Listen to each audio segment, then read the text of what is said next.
my wife and I would like to thank you for inviting us here.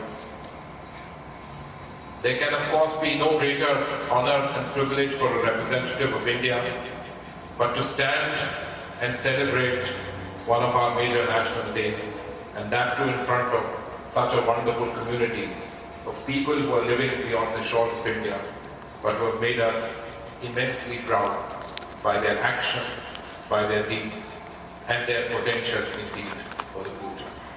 We're very grateful to you for this opportunity. I also want to take just a minute to say, Mr. Deputy Mayor, Mr. State Assemblyman, after years of visiting Stamford as visitors, because my wife's cousin lived literally down the road, we are particularly thrilled and happy to be here in a function in the government center and to see that the community of people from India and their children are not only an integral part of your city, but are part of the vibrancy with which Stamford now becomes, as you say, the first stop as the train leaves New York in the northern direction.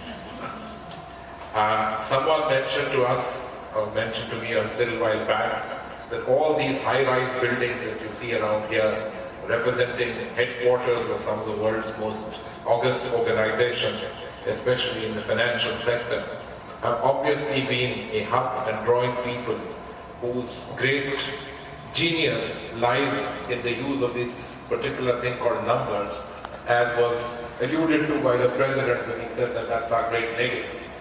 But I'm very glad and very happy that it's a community that has grown here, that is very well integrated, and a community which has in fact now got also a representative of the political scene here. This is indeed a matter of great pride for us in India, and I think a matter of much achievement and satisfaction from the perspective of all of you who are assembled here. And I think it's absolutely fitting that we are celebrating 65 years of India's independence in the government center itself. So Mr. Deputy Mayor, to you and to you, Mr. State Assemblyman, my thanks as the representative of the Government of India, particularly pleased. Mr. Mayor, you read some words relating to the Declaration of Independence in India, and you said they could have been written by Thomas Jefferson. I might add that they were possibly written by Thomas Jefferson and adapted by him. Let me tell you, the Indian freedom struggle was greatly informed by what happened in the United States. And in fact, the United States and the government and the polity here were among the fervent supporters of the struggle for freedom in India. Our Constitution mirrors the United States Constitution in various ways. It has very similar features. Indeed, it begins with a preamble which almost reads very similar to the Constitution of the United States. I dare say, of course, that Stamford is just short of New Haven, where rests the United States preeminent University of Yale. I don't know if many of you know that before this great fortune of LU Yale was invested here in New Haven, he was the governor of Bengal in India as part of the British East India Company. And as part of civil servants then was transferred across the Atlantic Ocean. I don't know if I can say that something like ambassadors, but you know, that's the way Viceroy functioned in those days. I also want to draw your attention to some other facets, particularly you, Mr. Deputy Mayor, and you, Mr. State Assemblyman. What are the bases of my country? What is it that has driven us? And what is it that we aim and achieve? We're a country which is based basically on freedoms. Democracy is the biggest buzzword. You are the world's oldest democracy, we are the largest.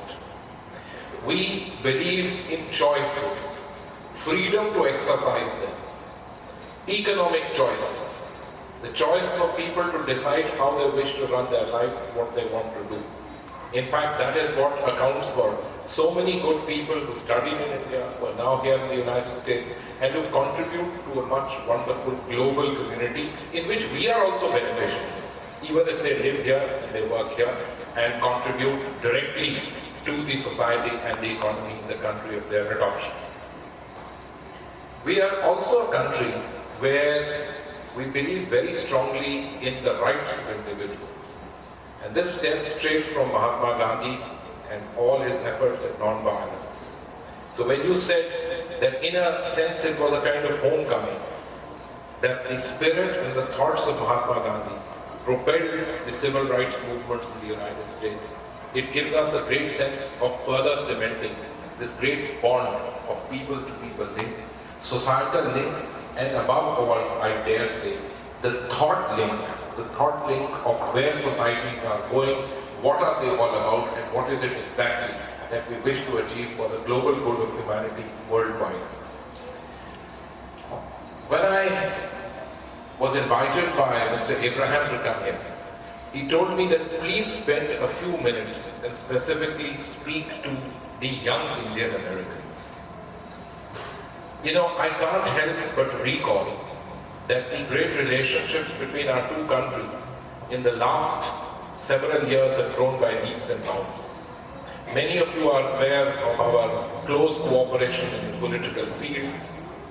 An issue of dealing with the civil nuclear cooperation is very often mentioned. But I dare say our trade and economic relations and our societal interchanges have really grown by leaps and bounds. I spoke to you about these large corporations employing a large number of people, including some who have come straight from India, who are here, as someone said, like me, itinerant residents of Stamford.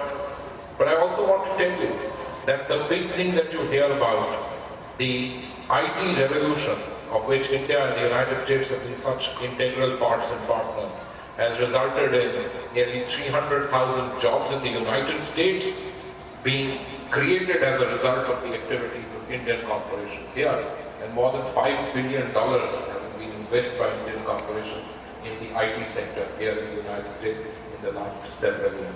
So this is a relationship which is really growing places.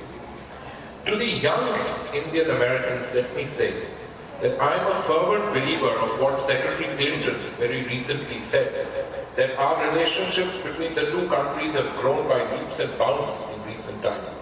But the future lies in terms of the achievements and the potential of the Indian American community. Indeed, there could be hardly any better recognition of the fact that you are truly our ambassadors here. India, on its part, in the last few years, has done rather well. I know that at the moment, following the global economic crisis, our growth rates have come down somewhat, but in the last several years, we've averaged more than 8%. We hope in the next coming months, indeed the coming year, we'll be able to take many of these things much further, and there could be a growth rate of over 9%. What does that do? That is propelling India in the direction of becoming one of the larger economies in the world. Certainly, we should be among the top 5 within the next 20-25 years. This, in my opinion, is a matter which should be of much interest to those whose origins and roots lie in India. Because it allows you to do two things. You are in the greatest economy, the greatest country, the greatest society in various senses. You have the opportunities here. And yet the links that come to you through your parents and your grandparents before that allow you to further leverage relations with another country, a country of your parenthood, of where your origins lie. Again, in the same milieu, the ones of freedom, freedom of choice, freedom of doing what you want, and freedom of economic, liberal ways and means of doing things in a rule of law and constitution-ridden society, very similar to the kind of situation that we face here. I want to stop now. I want to wish all of you, first of all, thank all of you, and wish you all happy Independence Day on the occasion of our 66th Independence Day. I'm very grateful and glad that GOPIO has organized this program, and all of you have attended here. I want to thank the city of Stamford for affording this opportunity here. I wish you all a great year ahead, of course, and I wish to see your strong engagement in promoting Indian-American ties through your personal efforts, through the efforts at the place where you work, and in all other ways that you can do so.